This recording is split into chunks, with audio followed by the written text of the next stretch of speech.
ಈ ರೀತಿ ಬೀಗ ಹಾಕಲಾಗಿದೆ. ನಿನ್ನೆ ರಾತ್ರಿಯೇ ಪೀಠಕ್ಕೆ ಬೀಗ ಹಾಕಿರುವಂತ ಮಾಹಿತಿ ಸಿಗ್ತಾ ಇದೆ.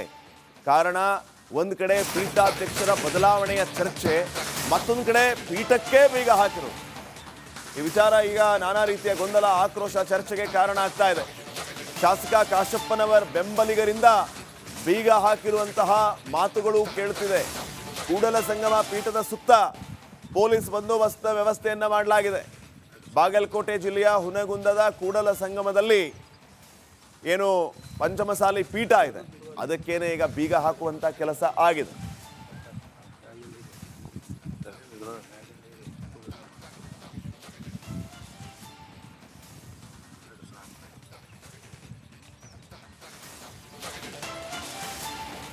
ಶಾಸಕ ಕಾಶಪ್ಪನವರ ಬೆಂಬಲಿಗರಿಂದ ಈ ರೀತಿಯ ಕೆಲಸ ಆಗಿರಬಹುದು ಅನ್ನುವಂತಹ ಶಂಕೆ ಇದ್ದ ಬೆನ್ನಲ್ಲೇ ನಾವು ಶಾಸಕರನ್ನೇ ಸಂಪರ್ಕ ಮಾಡಿದ್ವಿ. ಅವರನ್ನ ಈ ಬಗ್ಗೆ ಮಾಹಿತಿಯನ್ನ ಕೇಳಿದ್ವಿ, ಏನ್ ನಡೀತಾ ಇದೆ ನಿಮ್ಮ ಕ್ಷೇತ್ರದಲ್ಲಿ ಅಂತ ಹೇಳಿ. ಈ ವಿಚಾರಕ್ಕೆ ಸಂಬಂಧಪಟ್ಟಂತೆ ರಿಪಬ್ಲಿಕ್ ಕನ್ನಡದ ಜೊತೆಗೆ ಶಾಸಕರು ಮಾತಾಡಿದ್ರು. ಅವ್ರು ಹೇಳ್ತಾ ಇರೋದು, ಮಠದಲ್ಲಿ ಅನೈತಿಕ ಚಟುವಟಿಕೆಗಳು ನಡೀತಾ ಇವೆ. ಆ ಅನೈತಿಕ ಚಟುವಟಿಕೆಗಳು ನಡೀತಾ ಇದ್ದ ಹಿನ್ನೆಲೆ ಪೀಠಕ್ಕೆ ಬೀಗ ಹಾಕಿದೀವಿ ಅನ್ನುವಂಥ ಮಾತನ್ನ ವಿಜಯಾನಂದ ಕಾಶಪ್ಪನವರ್ ಹೇಳ್ತಾ ಇದ್ದಾರೆ. ಒಂದು ಸ್ಫೋಟಕ ಆರೋಪವನ್ನ ಮಾಡ್ತಾ ಇದ್ದಾರೆ. ರಿಪಬ್ಲಿಕ್ ಕನ್ನಡಕ್ಕೆ ಪ್ರತಿಕ್ರಿಯಿಸಿದ ಟ್ರಸ್ಟ್ನ ಅಧ್ಯಕ್ಷ ಕಾಶಪ್ಪನವರ್ ಹೇಳ್ತಾ ಇರುವಂತದ್ದು, ಆ ಪೀಠದಲ್ಲಿ ಅನೈತಿಕ ಚಟುವಟಿಕೆಗಳು ಆಗ್ತಾ ಇತ್ತು, ಹೀಗಾಗಿ ನಾನೇ ಪಂಚಮಸಾಲಿ ಮಠಕ್ಕೆ ಬೀಗ ಹಾಕ್ಸಿದ್ದೇನೆ. ಒಪ್ಕೊಂಡಿದ್ದಾರೆ, ನಾನೇ ಹಾಕ್ಸಿದ್ದೇನೆ, ಇವ್ರು ಯಾಕೆ, ನಾನೇ ಹಾಕ್ಸಿದ್ದೀನಿ. ಕಾರಣ ಇಷ್ಟೇ, ಆ ಪೀಠದಲ್ಲಿ ಅನೈತಿಕ ಚಟುವಟಿಕೆಗಳು ಆಗ್ತಾ ಇತ್ತು, ಮಠದ ರಕ್ಷಣೆಗಾಗಿ ಮಠದ ಗೇಟಿಗೆ ಬೀಗ ಹಾಕಿದ್ದೇವೆ ಅಂತ ಕಾಶಪ್ಪನವರ್ ಹೇಳಿದ್ದಾರೆ.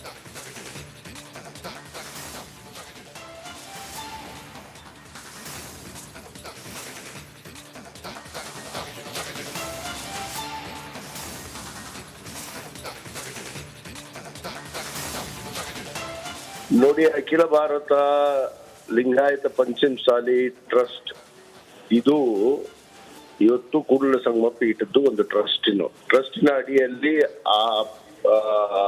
ಏನು ನಮ್ಮ ಮಠ ಬರ್ಬೋದು. ಅಲ್ಲಿ ಸುಮಾರು 4 ಎಕರೆ ಜಮೀನಿದೆ.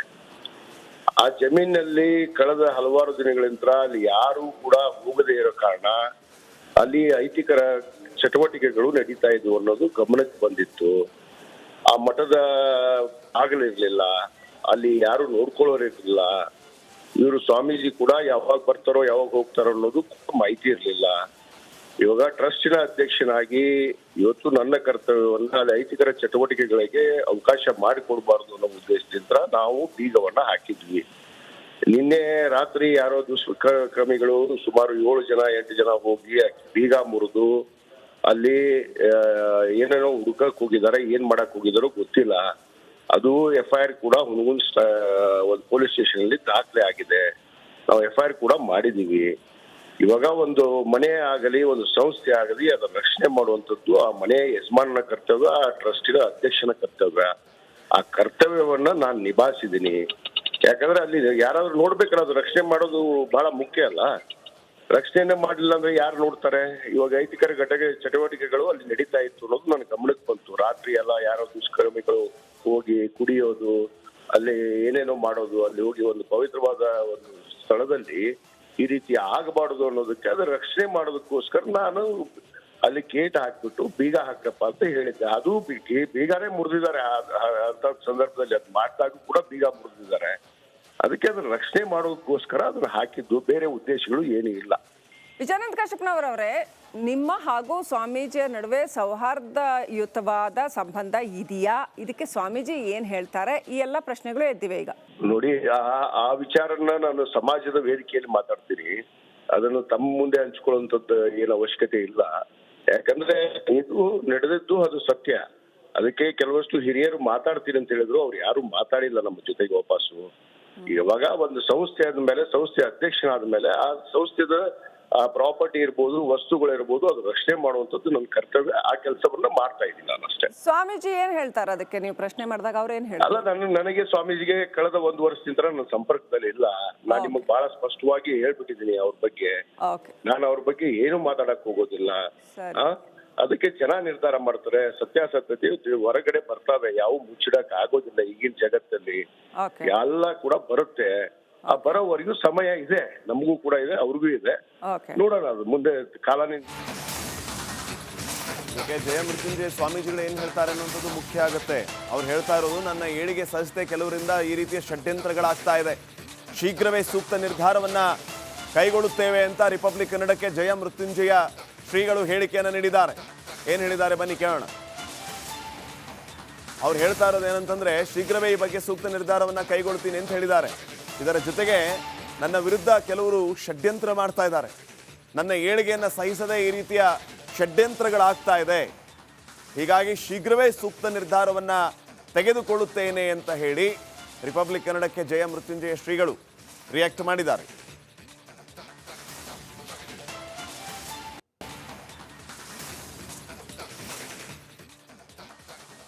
ಇನ್ನಷ್ಟು ಡೀಟೇಲ್ಸ್ ಅನ್ನ ಕೊಡ್ತಾರೆ ನಮ್ಮ ಪ್ರತಿನಿಧಿ ಸಿದ್ದು ದುತ್ತರ್ಗಾವಿ. ಈಗ ಫೋನ್ ಸಂಪರ್ಕದಲ್ಲಿ. ಸಿದ್ದು, ಸ್ವಾಮೀಜಿಗಳನ್ನ ಸಂಪರ್ಕ ಮಾಡಿದ್ರ, ಏನ್ ಹೇಳಿದ್ರು ಅವರು ಈ ವಿಚಾರಕ್ಕೆ ಸಂಬಂಧಪಟ್ಟಂಗೆ? ಜೊತೆಗೆ ಈಗ ಕೂಡಲ ಸಂಗಮದಲ್ಲಿ ಈ ರೀತಿ ಬೀಗ ಹಾಕಿರುವಂತದ್ದು ಯಾವೆಲ್ಲ ಚರ್ಚೆಗಳಿಗೆ ಕಾರಣ ಆಗ್ತಾ ಇದೆ? ಒಟ್ಟಾರೆ ಅಪ್ಡೇಟ್ಸ್ ಏನ್ ಕೊಡ್ತೀರಿ? ಏನು ಶ್ರೀಪಾದ್ ಪಾಟೀಲ್, ಬಾಗಲಕೋಟ್ ಜಿಲ್ಲೆಯಲ್ಲಿರ್ತಕ್ಕಂಥ ಕೂಡಲ ಸಂಗಮ ಪೀಠದ ಸಾಕಷ್ಟು ಈಗಾಗಲೇ ಒಂದು ಸಮಸ್ಯೆಗಳಾಗ್ತಾ ಇದೆ. ಏನಂತಂದ್ರೆ, ಈಗಾಗಲೇ ಸ್ವಾಮೀಜಿ ಮತ್ತು ವಿಜಯಾನಂದ್ ಕಾಶ್ಯಪ್ನವರು ಕೂಡ ಹಿಂದೆ ಸಾಕಷ್ಟು ಹೋರಾಟಗಳನ್ನ ಮಾಡಿ ಪಂಚಮಸಾಲಿ 2A ಮೀಸಲಾತಿಗಾಗಿ ಹೋರಾಟ ಮಾಡ್ತಾ ಬಂದಿದ್ದಾರೆ. ಆದ್ರೆ ಈಗಾಗಲೇ ಏನು ಜಯಮೃತ್ಯುಂಜಯ ಸ್ವಾಮೀಜಿ ಮತ್ತು ಕಾಶ್ಯಪ್ನವ್ರ ಮಧ್ಯೆ ಬಿರುಕು ಉಂಟಾದ ಹಿನ್ನೆಲೆಯಲ್ಲಿ ಈಗ ಸಾಕಷ್ಟು ಚರ್ಚೆಗಳ ಸ್ಟಾರ್ಟ್ ಆಗಿದೆ. ಏನಂತಂದ್ರೆ, ಈಗಾಗಲೇ ಸ್ವಾಮೀಜಿಯವರು ಏನು ಜಯಮೃತ್ಯುಂಜಯ ಸ್ವಾಮೀಜಿಯವರು ಬಸವನಗೌಡ ಪಾಟೀಲ್ ಯತ್ನಾಳ್ ಅವ್ರ ಜೊತೆ ಗುರುತಿಸ್ಕೊಂಡರು ಅನ್ನೋಂಥ ಕಾರಣಕ್ಕೋಸ್ಕರ ವಿಜಯಾನಂದ ಕಾಶ್ಯಪ್ನವ್ರು ಆಗ್ಲೇ ರೊಚ್ಚಿಗೆದ್ದು ಸಾಕಷ್ಟು ಸಮಸ್ಯೆಗಳಾಗಿದ್ದು. ಆದ್ರೆ ಇವತ್ತಿನ ದಿನ ಏನಾಗ್ತಾ ಇದೆ ಅಂತಂದ್ರೆ, ಮತ್ತೆ ವಿಜಯಾನಂದ ಕಾಶ್ಯಪ್ನವರು ಏನು ಪೀಠದ ಪಂಚಮಸಾಲಿ ಪೀಠದ ಕೂಡಲ ಸಂಗಮದ ಪಂಚಮಸಾಲಿ ಪೀಠದ ಗೇಟ್ಗೆ ಕೀಲಿ ಹಾಕುವಂತದ್ದಾಗಿರ್ಬೋದು, ಜೊತೆಗೆ ಒಳಗಡೆ ಇದ್ದಂತ ಎಲ್ಲ ಒಂದು ಕಟ್ಟಡಗಳಿಗೂ ಕೂಡ ಬೀಗ ಹಾಕುವಂತ ಕೆಲಸಕ್ಕೆ ಮುಂದಾಗಿದ್ದಾರೆ. ಈ ಹಿನ್ನೆಲೆಯಲ್ಲಿ ಯಾಕೆ ಹಾಕಿದ್ರಿ ಅಂತ ನಾವು ವಿಜಯಾನಂದ್ ಕಾಶ್ಯಪ್ನವ್ರನ್ನ ಕೇಳಿದಾಗ ವಿಜಯಾನಂದ್ ಅವರು ಹೇಳಿದಂತ ಮಾತೇನಂದ್ರೆ, ಅಲ್ಲಿ ಕಳ್ಳರ ಕಾಕರ ಒಂದು ಕಾಟ ಹೆಚ್ಚಾಗಿದೆ, ಈ ಹಿನ್ನೆಲೆಯಲ್ಲಿ ಅಲ್ಲಿ ಸಾಕಷ್ಟು ಅನೈತಿಕ ಚಟುವಟಿಕೆಗಳು ನಡೀತಾ ಇದೆ, ಸ್ವಾಮೀಜಿಯವರು ಇಲ್ಲದ ಕಾರಣಕ್ಕೋಸ್ಕರ ನಾವು ಲಾಕ್ ಮಾಡಿದ್ದೀವಿ ಅನ್ನುವಂತ ಮಾತನ್ನು ಹೇಳಿದ್ರು. ಜೊತೆಗೆ ಏನಾಗಿದೆ ಅಂದ್ರೆ, ನಿನ್ನೆ ರಾತ್ರಿ ಅಲ್ಲಿ ಭಕ್ತರು ಕೂಡ ಬಂದು ಆ ಗೇಟ್ ಕೀಲಿ ಮುರಿದು ಒಳಗೆ ಹೋದಂತ ಘಟನೆ ನಡೆದ ಹಿನ್ನೆಲೆಯಲ್ಲಿ ಈಗಾಗಲೇ ಏನು ವಿಜಯಾನಂದ್ ಕಾಶ್ಯಪ್ನವ್ರ ಬೆಂಬಲಿಗರು, ಆ ಸ್ವಾಮೀಜಿಯ ಒಂದು ಬೆಂಬಲಿಗರು ಕೂಡ ಈಗಾಗಲೇ ದೂರು ದಾಖಲಿಸಿದ್ದಾರೆ ಹುನಗುಂದ್ ಪೊಲೀಸ್ ಠಾಣೆಯಲ್ಲಿ. ಆದ್ರೆ ಈಗಾಗಲೇ ಏನು ಭಕ್ತರು ಕೂಡ ಮಠಕ್ಕೆ ಬಂದಾಗ ಅಂತವ್ರ ಮೇಲೆ ದೂರು ದಾಖಲಿಸುವುದು ಎಷ್ಟರ ಮಟ್ಟಿಗೆ ಸರಿ ಅನ್ನುವಂಥದ್ದು ಕೂಡ ಸಾಕಷ್ಟು ಭಕ್ತರಲ್ಲಿ ಕೂಡ ಒಂದು ಗೊಂದಲ ಆಗ್ತಾ ಇದೆ. ಒಟ್ಟಾರೆಯಾಗಿ ಕಾಶ್ಯಪ್ನವ್ರು ಮತ್ತು ವಿಜಯಾನಂದ್ ಕಾಶ್ಯಪ್ನವ್ರು ಮತ್ತು ಜಯಮೃತ್ಯುಂಜಯ ಸ್ವಾಮೀಜಿ ಮಧ್ಯೆ ನಡೆದಂತ ಈ ಗುದ್ದಾಟದಲ್ಲಿ ಭಕ್ತರು ಒಂದು ರೀತಿಯಿಂದ ಏನು ಬಹಳಷ್ಟು ಏನು ಈ ಒಂದು ಪಂಚಮಸಾಲಿ ಪೀಠದ ವಿಷಯವಾಗಿ ಹಗ್ಗ ಜಗ್ಗಾಟದಲ್ಲಿ ಬಹಳ ಒಂದು ಭಕ್ತರಿಗೆ ಹಿನ್ನಡೆ ಆಗಿದೆ ಅಂತಾನೆ ಹೇಳ್ಬೋದು ಶ್ರೀಪಾದ್ ಪಾಟೀಲ್. ಥ್ಯಾಂಕ್ ಯು ಸಿದ್ದು ಮಾಹಿತಿಗಾಗಿ.